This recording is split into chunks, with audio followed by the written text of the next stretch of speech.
ओम बोलो गजानंद भगवान की जय। ओम गुरुर्ब्रह्मा गुरुर्विष्णु गुरुर्देवो महेश्वरः गुरुर्साक्षात् परं ब्रह्म तस्मै श्री गुरुवे नमः। अखण्डमण्डलाकारं व्याप्तं येन चराचरं तत्पदं दर्शितं मूलं तस्मै श्री गुरुवे नमः। गुरु ब्रह्म स्वरूप है, गुरु विष्णु स्वरूप है, गुरु शिव स्वरूप है, साक्षात परब्रह्म है। जिस गुरु के मार्गदर्शन में हमें ज्ञान की प्राप्ति हुई है, जिस गुरु के मार्गदर्शन में हमें सिद्धियां प्राप्त हुई है, उस गुरु को हम बार बार वंदन करते हैं, प्रणाम करते हैं। और ये जो ग्रंथ, जो पुरुषोत्तम मास की जो कथा का ग्रंथ है, जिसकी जो रचना करी है, उन गुरु को भी हम प्रणाम करते हैं। पुरुषोत्तम मास की कथा, आज प्रथम दिवस की कथा श्रवण करें। 30 दिन की अलग अलग कथाएं हैं पुरुषोत्तम मास की। सभी कथाएं आपके पास क्रम बाय क्रम देखते जाइए, आप आती जाएगी कथाएं।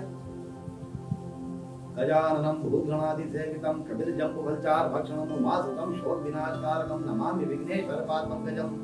ओं वक्रतुण्ड महाकाय सूर्यकोटि समप्रभा निर्विघ्नं कुरु मे देव सर्वकार्येषु सर्वदा।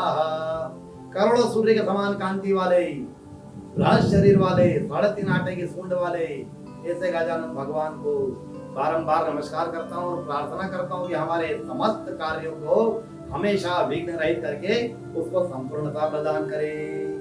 ओम शुक्लां ब्रह्म विचार सार परमा माद्यां जगत व्यापिनीं वीणा पुस्तक धारणीं अभयदां जाड्याधंकारापहां हस्ते स्फटिकमालिकां विदधतीं पद्मासने संस्थितां वन्दे तां परमेश्वरीं भगवतीं बुद्धिं प्रदां शारदां।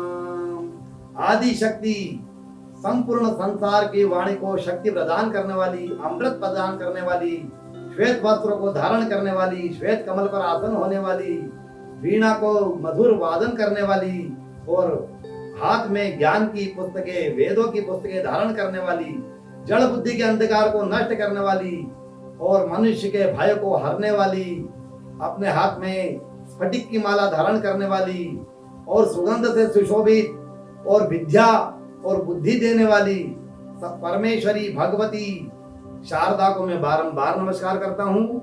ग्राम देवता, स्थान देवता, वास्तु देवता, कुल देवता, पितर देवता, समस्त देवगणों की प्रार्थना नमस्कार करते हुए मैं इस ग्रंथ का आरंभ करता हूँ। ये पुरुषोत्तम मास की प्रथम दिवस की प्रथम कथा आप लोग श्रवण करें और अगर आपको अच्छी लगे तो आप इसको लाइक करें, शेयर करें। 30 दिन की अलग अलग कथा आपके पास आती जाएगी। श्री व्यास जी कहते हैं श्रोतागणों से, नैमिषारण्य तीर्थ में श्रोतागण बैठे हैं, व्यास जी प्रवचन दे रहे हैं।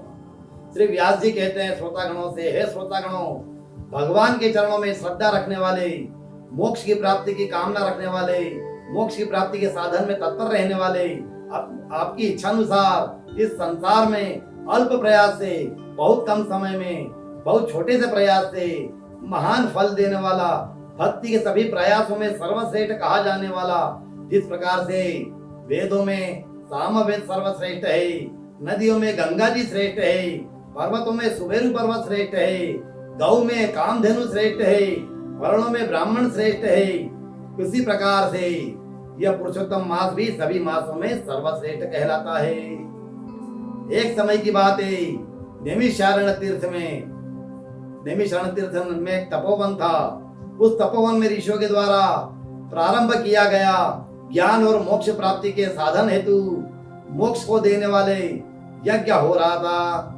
कुछ दिन व्यतीत होने पर समस्त ऋषियों ने ऋषि श्रेष्ठ सूत ऋषि से प्रश्न करा, यह ऋषिवर, हम लोगों ने आपके मुखारविंद से श्रद्धा और भक्ति संबंधी अनेक ज्ञान की कथाएं सुनी हैं, अनेक कथाओं पर आपने प्रकाश डाला है। अब हम आपके शीघ्र फलदाता तथा जल्दी से जल्दी मोक्ष को प्राप्ति कराने का सरल और कोई अच्छा सा साधन बताइए।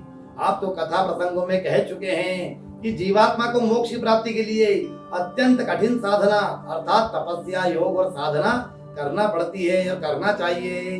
परंतु है ऋषिवर, मोक्ष का साधन देने वाला यदि सांसारिक मनुष्य जो गृहस्थ आश्रम से जुड़ा हुआ है, जो वासना में लिप्त है, जो मोह माया के बंधन में फंसा हुआ है, जो पारिवारिक विषय वासना में लिप्त है, जो ऐसे परिवार से संबंधित व्यक्ति है, जो अपने कर्मों को ही प्रधान मानते हैं, ऐसे लोगों के लिए मोक्ष प्राप्ति का कोई साधन हो जो सर्वसाधारण के लिए सरल हो और वह कर सके, उस पर बताने की आप कृपा करें। अब ऋषियों के विशेष आग्रह को सुन करके सूत जी बहुत प्रसन्न होकर के कहते हैं, हे ऋषिवरो, आप लोग धन्य हैं जो कि परोपकार करते हुए श्रद्धा पूर्वक परमात्मा का यशोगान सुनना चाहते हो।